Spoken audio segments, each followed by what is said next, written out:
Bonjour à tous. Moi, c'est une super occasion de passage à Dakar de rencontrer un des acteurs inspirants que je voulais vous présenter. Acteur qui sort un peu de nos habitudes dans le cadre des ONG et des associations. Donc, je vais laisser Bouna se présenter pour commencer. Donc, Bouna, merci d'avoir accepté de témoigner. Donc, à toi, je te laisse te présenter. Bonjour Karine, alors je suis Bouna Kane et aujourd'hui j'occupe les fonctions de directeur de Simplon pour la zone Afrique. Simplon qui est une entreprise sociale française qui propose des formations intensives dans les métiers en tension du numérique. D'accord. Ok, est-ce que tu peux nous expliquer finalement un petit peu les raisons qui t'ont amené à occuper ce job et pour ce type d'acteur du développement? Tu me parles de Simplon, mais c'est quoi sa spécificité en termes de développement? Alors, Simplon, c'est une entreprise qui essaie de promouvoir l'inclusion sociale par le numérique.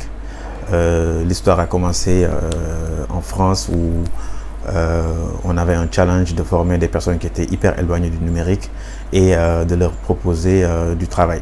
Donc on a réussi une première formation à Montreuil où on a formé des développeurs qui ont trouvé du travail et on a fini par prouver que ça marchait. Au début il y avait beaucoup de sceptiques, mais on a fini par prouver que ça marchait. Et aujourd'hui, on a quand même le soutien de pas mal, à la fois de collectivités locales, le soutien du gouvernement, le soutien de pas mal d'entreprises sur des lignes RSE pour nous appuyer à continuer également à montrer que la méthode marche. Et depuis 2017, d'ailleurs, la méthode s'exporte à l'international, ce qui a fait qu'aujourd'hui, Simplon a une réelle stratégie de déploiement à l'international. Et une grosse partie de cette stratégie-là est bien orientée vers l'Afrique. Pourquoi l'Afrique? Parce que tout simplement, les besoins sont là. J'ai l'habitude de dire que quand mes collègues en Europe tentent d'ouvrir une fabrique avec 30 apprenants, ils peinent à trouver les 30 apprenants. Et nous, quand on a lancé notre première cohorte ici, on a eu 12 400 candidats pour 50 places. Waouh, donc on voit à quel point le potentiel en Afrique est incroyable, et j'imagine parce qu'il y a beaucoup de talent aussi, non? Il y a beaucoup de talent et notre rôle ici justement c'est de révéler ces talents-là, d'en faire des ressources humaines de qualité et de les mettre à disposition des entreprises. Des entreprises qui ont des besoins, il ne faut pas croire, on a tendance à dire qu'en Afrique le tissu économique n'est pas très étoffé, les entreprises ne recrutent pas, les entreprises sont à la recherche de talents. Et nous, ce qu'on s'attache à faire, c'est de former des ressources humaines de qualité pour les mettre à la disposition des entreprises. Ah, super. Je voulais revenir sur un aspect qui m'avait touché la dernière fois qu'on s'est rencontrés. J'aimerais bien que tu nous dises rapidement par où a commencé Simplon. Enfin, comment ça a démarré cette histoire? Alors, encore une fois, nous, chez Simplon, on forme des artisans, on ne forme pas des ingénieurs. On promeut le numérique inclusif. On va aller chercher des personnes qui sont hyper éloignées et ça a démarré dans les cages d'escalier. Voilà, D'aulnay-sous-Bois, de Montreuil, où on est allé chercher des personnes qui étaient hyper éloignées, qui n'avaient pas de perspective. On les a formés, on en a fait des développeurs et aujourd'hui, c'est des gens qui sont en capacité de travailler et puis de gagner un salaire. Excellent. Donc c'est ce qu'on appelle l'inclusif par le numérique. D'accord. Alors maintenant, j'aimerais savoir un petit peu recentrer sur toi. Toi, Bouna, qu'est-ce qui t'a amené à occuper ce job, dans ce cadre? Quelles sont les 3 raisons qui t'ont donné envie de faire ce job aujourd'hui, puisque tu es représentant Afrique de Simplon? Qu'est-ce qui, dans ton parcours, t'a motivé, t'a donné envie de prendre cette carrière plutôt que de rentrer dans une ONG habituelle? Alors, justement, je suis un pur produit des ONG. Donc, j'ai toujours travaillé en ONG et on ne va pas citer lesquelles. Et je ne vais pas citer lesquelles, je ne vais pas faire de la pub gratuite. Mais en fait, à un moment donné aussi, je me suis dit qu'il y avait une sorte de troisième voie. Qu'on se le dise ou pas, voilà, les ONG maintenant peinent un peu à continuer à démontrer leur crédibilité, leur légitimité, les critiques fusent de partout. Et il y a ce qu'on appelle l'économie sociale et solidaire, qui est une sorte de troisième voie entre les ONG et le business, donc les entreprises sociales. Il se trouve que mon dernier poste à Paris, m'a permis aujourd'hui de rencontrer celui qui est le fondateur et président de Simplon, qui m'a proposé ce poste-là, et je sautais dessus parce qu'aussi, je pense que c'est un secteur entre guillemets nouveau, mais qui peut beaucoup apporter à l'économie, à la fois aux entreprises, aux acteurs associatifs, aux collectivités territoriales. On est vraiment, l'économie sociale et solidaire est à la croisée des chemins entre tous ces acteurs-là. Ce que les ONG peut-être ont fait un temps et n'arrivent plus maintenant à faire. Donc, et d'ailleurs, l'économie sociale et solidaire englobe également les ONG, puisque nous, ici à Dakar, on est en train de travailler sur des solutions au profit des ONG pour la performance des ONG, aussi bien dans l'exécution de leurs projets que dans leur fonctionnement interne. Ok, c'est vraiment intéressant. C'est vrai que ça peut sembler être un nouvel acteur effectivement pour résoudre les questions de développement. Ce qui peut être intéressant justement avec l'esprit entreprise éthique et social bien sûr, c'est que si tu proposes un produit qui ne convient pas au client, ça ne marche pas. Non. Voilà. Je ne commenterai pas pour les autres projets. Ok, mais tu nous as pas dit, toi, dans ton parcours en tant qu'homme, en tant qu'enfant, je ne sais pas ce qui a déclenché tes motivations, ou pourquoi tu n'es pas parti dans le secteur bancaire ou dans le business pur et simple.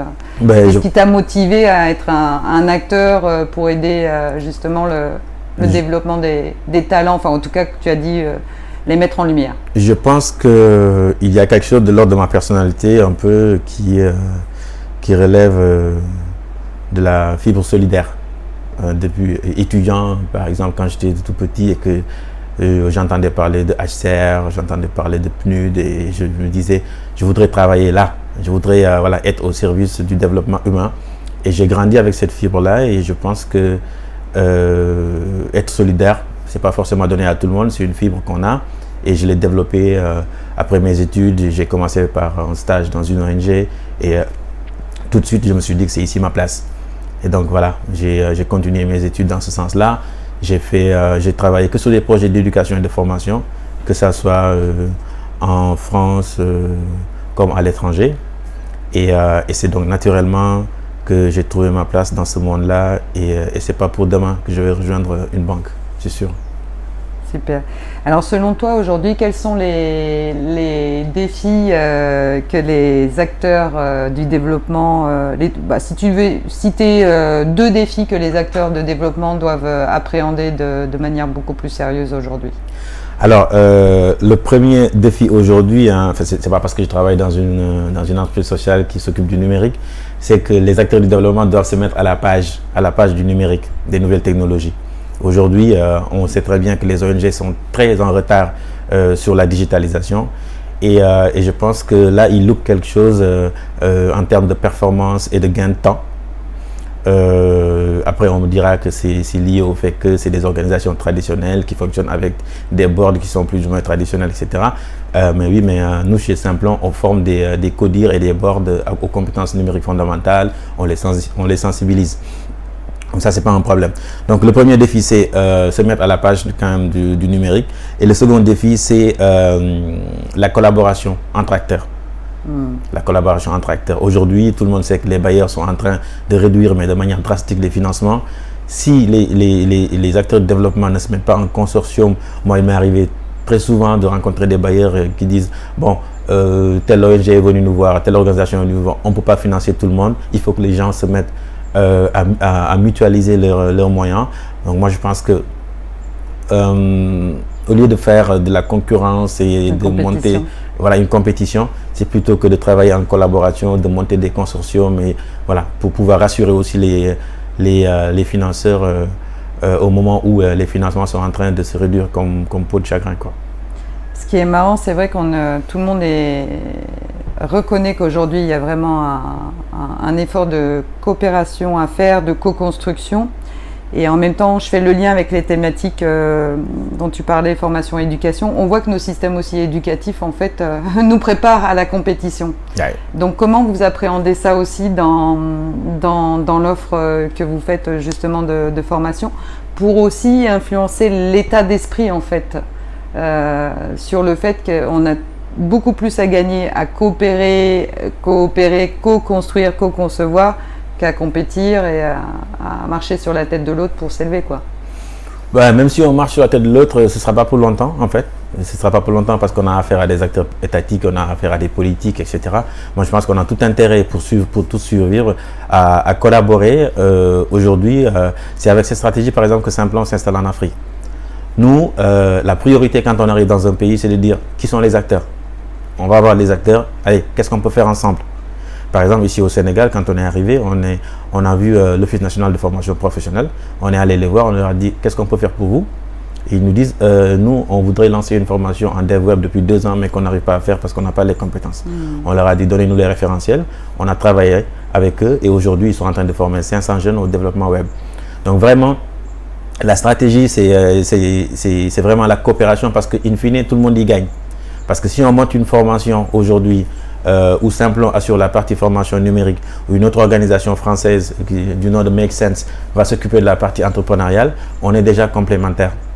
Et si on rajoute une autre start-up qui va s'occuper de tout ce qui est solutions innovantes pour les ONG, on est encore plus complémentaires. Donc ça marche en fait. Enfin, nous, on arrive à prouver que la complémentarité marche plus que la compétition. D'accord. Ok. Si tu avais une seule astuce à partager, une astuce que toi tu as, enfin une astuce où on dit tips en anglais, mais un outil, une méthode, ou je sais pas, ça peut être un état d'esprit, une vision, je sais pas, qui toi t'a été très utile dans ton parcours, ça serait laquelle? Bien sûr, si tu devais partager une astuce à des porteurs de projets, qu'ils soient petite association, chef de projet, entrepreneur social. J'en ai 2 d'astuces. Alors 2, avec plaisir. Alors, je pense d'abord il faut toujours être orienté impact social. Un entrepreneur social, c'est d'abord l'impact social. C'est ça qui fait sa valeur. Et donc, l'impact social, ça se construit. Alors, je pense qu'il faut complètement oublier histoire. Je suis financé, je mets en place un projet et puis après, voilà, je ne parle même pas d'évaluation ni d'impact social. J'exécute le projet, je fais mon rapport. Nous, à Simplon, par exemple, on suit nos apprenants pendant 2 ans. C'est aujourd'hui ça qui nous permet de dire qu'on a un taux d'insertion professionnelle de 86% 6 mois après la formation. C'est parce qu'on a investi dans un département impact social qui suit les apprenants et qui balance des questionnaires à longueur d'année pour essayer de voir un peu de ce que deviennent et quel est l'impact de notre action. La deuxième chose, c'est le modèle économique. Le modèle économique, il faut toujours y penser parce que l'entrepreneuriat social, vous savez, au Sénégal, quand tu dis quelqu'un, je suis entrepreneur social, il va te dire, mais, soit tu es capricieux, soit tu es fou, parce que tu ne vas jamais construire une maison. Parce que l'entrepreneuriat social, on sait par essence que tu ne construiras pas une maison. Donc, il faut toujours sécuriser d'abord son modèle économique, c'est extrêmement important, et y compris les startups, voire même les grosses PME aujourd'hui ont des problèmes de modèle économique tout simplement.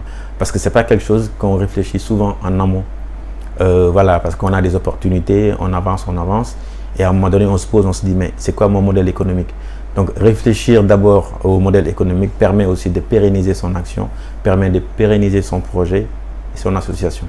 Donc, si je puis me permettre, tu as parlé des entreprises sociales, mais finalement, on pourrait se dire que ton astuce aussi, elle est valable pour les ONG et les associations. Quel modèle économique, même s'il a un caractère non lucratif, si je puis dire? Tout simplement, parce que quand une ONG, se nourrit que de subventions, le jour où les subventions s'arrêtent, il y a un gros problème. Donc moi, je pense qu'il faut aussi que les ONG puissent changer de logiciel de ce point de vue-là. C'est-à-dire, les financeurs sont en train de dire il n'y a plus d'argent, on est en train de tout couper. L'aide multilatérale, bilatérale est en train de fondre comme c'est pas possible. Donc je pense qu'il y a une nécessité de renouvellement du mode de fonctionnement des ONG si elles veulent continuer à faire le travail pour lequel en fait elles ont été créées. D'accord. Et alors pour finir, si tu devais faire un appel à l'action, alors déjà ça serait pour qui et ça serait quel type d'appel à l'action? Pour moi, ce serait pour la jeunesse africaine. Voilà. On a une population extrêmement jeune et ça peut être un atout, comme ça peut être un handicap. Et aujourd'hui, la jeunesse a ce qu'il faut. Tout ce qu'elle demande, c'est d'être accompagnée. Mais d'être accompagné dans la qualité. L'idée, c'est pas de dire on va former tous les jeunes, on va leur donner des formations. Ok, d'accord, ils sont tous formés. Nous, quand on lance des cohortes pour former des apprenants en développement web, c'est des bac+5 qui postulent.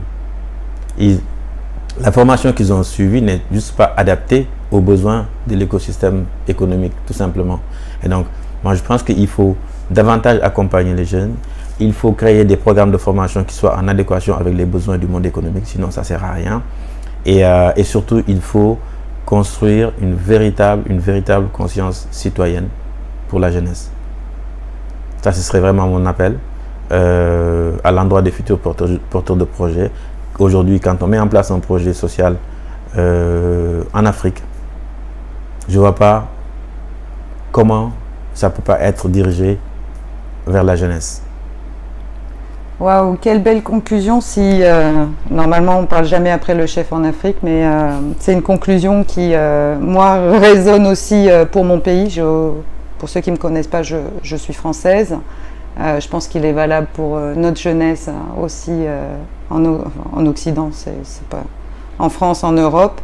En tout cas, je te remercie parce que je ne te l'avais pas dit, mais tu es mon premier interviewé pour une longue série de vidéos sur les acteurs inspirants et franchement, je suis comblée d'avoir commencé avec toi. C'est un honneur pour moi d'être le premier. Et à très bientôt. Merci.